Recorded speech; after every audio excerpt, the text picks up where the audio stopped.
So after, pardon me, after I reviewed my video that I just made, I realized that I forgot to put it on the highest resolution. And between that and the fact that I had it so panned out so that you could see all of the materials, I don't know if you could see what was actually being done as well. So we're on high resolution.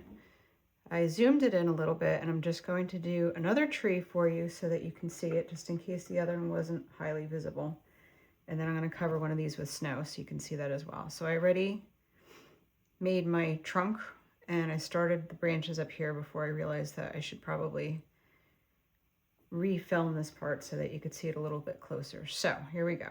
And I'm just taking that cobalt and viridian mix and making some branches. And I had some bleed that came here, so this is what I was saying before. If you have any spots that are just blatantly needing help, you can go ahead and use that as a spot for a tree. And we're using the tip of the brush for this so that we have maximum control over how thin we're using our brush strokes.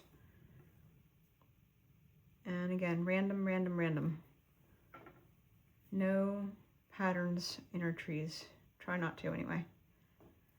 They will look more realistic the more not perfect they look. And I'm sorry for my voice today. I don't know what's up. I talked a lot yesterday and I just don't really have much of a voice today, unfortunately.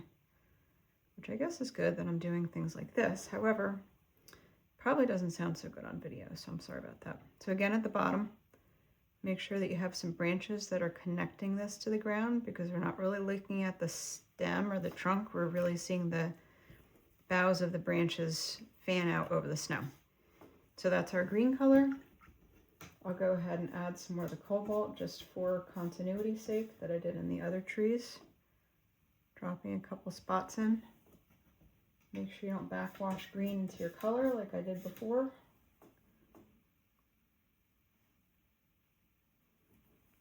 I think that's enough. So I tried to blow dry this a little bit, and I sopped up some of the paint so that I could do it all in one video. So this one's mostly dry. So again, I have my white paint, which is acrylic paint. I'm going to grab my skinniest brush that I have, which is a 2 currently. I'm going to start at the top, put a little snow at the very tip, and then wherever these branches are that look like they would have had snow landing on them, that's where I'm going to put my snow.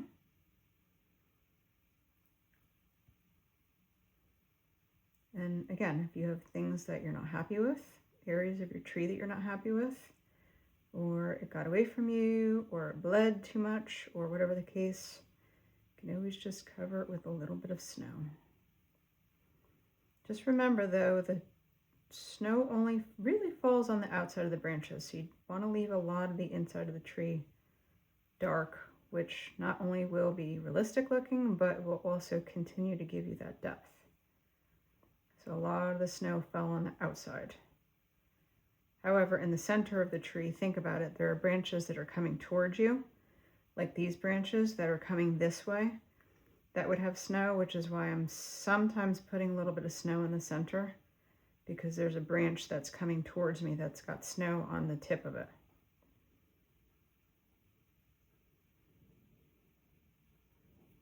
And I also made, because I blue dried it and took some of the paint off so it would dry quickly, there's sort of like a blob in the middle. So by breaking that blob up with snow, it makes it less blobby.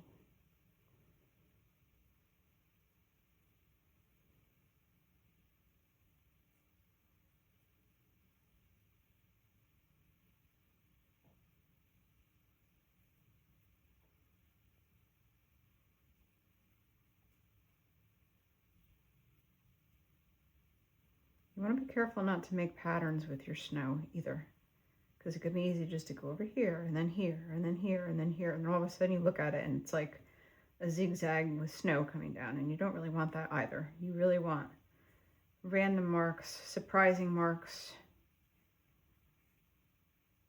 areas of snow that are missing maybe. So that's your snowy tree. I could probably do the top of this one. The bottom is still too wet.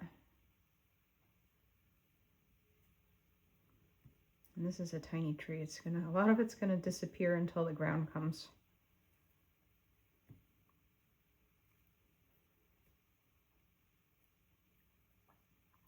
So the other thing that I didn't do on my other painting, but I could actually do on the other one, not this one, maybe the other one, is, yeah, this is really wet, so I'm afraid if I put white here, it's gonna be a mess. I'll have to come back and do the centerpiece, but I just wanted to give you enough to look at.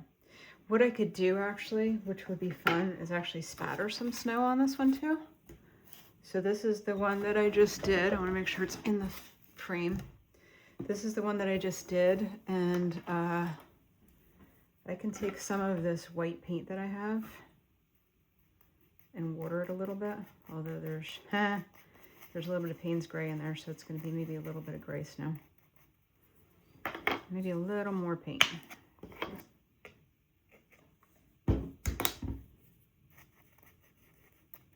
So remember, in order to spatter acrylic paint, you want sort of a heavy cream consistency so that it flicks well enough, but it's still solid enough to look like snow. So there's my acrylic white paint mixed with water. And I have my bristle brush, so if you have a toothbrush or a stiff brushed bristle brush like this, that'll work. And we can go ahead and spatter some snow on there, which is, again, if you have some sort of things that you're not happy with, snow is also an awesome way to cover those things up.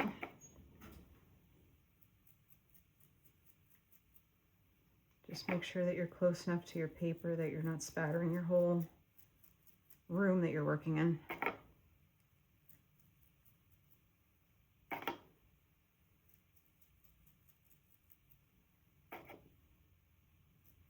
And this is, of course, on top of the background that I had painted also. So I had painted the shadows on the snow on the ground. So this is on top of everything. This would be like your last step that you're going to do in the whole painting, if you want to do it.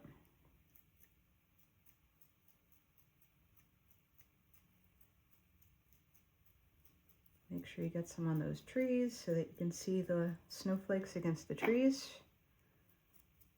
It won't show up on the snowy background so much. It'll show up mostly on the forest background and maybe a little bit on the trees.